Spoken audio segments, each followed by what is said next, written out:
Back now on GMA with President Biden trying to walk back comments that some fear could jeopardize a bipartisan infrastructure deal. ABC White House correspondent Mary Alice Parks joins us with that and Donald Trump's latest appearance overnight. Good morning, Mary Alice. Good morning to you, Eva. The White House is in cleanup mode this weekend. Last week, President Biden seemed to suggest that he did not want to sign that bipartisan infrastructure deal unless Democrats also got him a budget bill at the same time to pay for some of his other spending priorities around health care and education. Well, yesterday, the president tried to walk some of that back, issuing a new statement that said he didn't mean to give the impression that he was issuing a veto threat. But look, the president is clearly worried that he might have jeopardized a deal that he helped negotiate because Republicans are more and more hesitant about signing on to this compromise deal.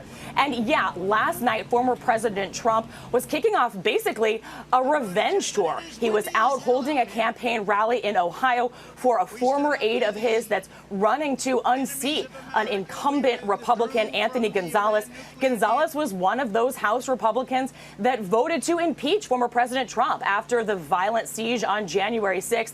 Here's a moment from that rally last night. Anthony Gonzalez was bad news. He's a grandstanding rhino, not respected in D.C., who voted for the unhinged, unconstitutional, illegal impeachment witch hunt, the witch hunt.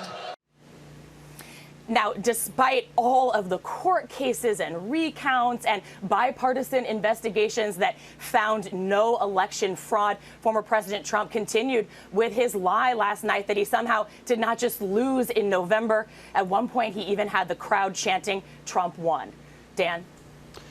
Mary Alice, thank you. Let's bring in ABC News political director, deputy political director Avery Harper. Avery, good morning to you. So how do you think the GOP generally is going to react if Trump keeps attacking fellow Republicans? Are they going to allow this to continue? Well, this is far from the first time that we've seen the former president attack members of his own party, especially those that he does not consider loyal enough to him. And for the most part, we've seen the Republican Party fall in line. And so I think we can expect to see more of that. We see the president putting his foot on the scales for candidates who are continuing to push those false claims about the 2020 election. And midterms will be the really big tell. How powerful is an endorsement from the former president when he himself is not on the ballot? Continues to have an enormous amount of power within the Republican Party. Let's loop back, though, to the current president. How much damage do you think he did through his comment on that infrastructure bill, the comment that he's now trying to walk back?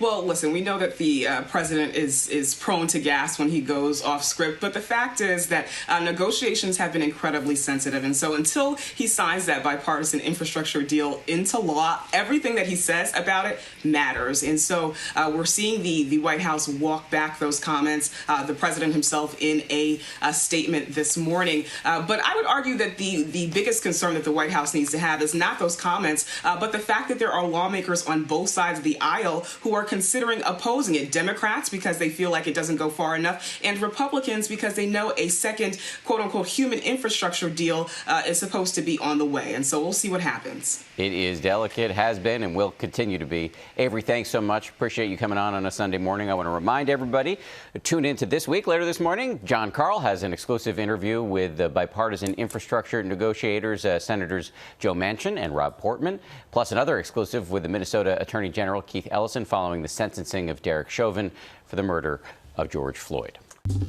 Well, hey there, GMA fans. Robin Roberts here. Thanks for checking out our YouTube channel. Lots of great stuff here. So go on, click the subscribe button right over here to get more of awesome videos and content from GMA every day, anytime.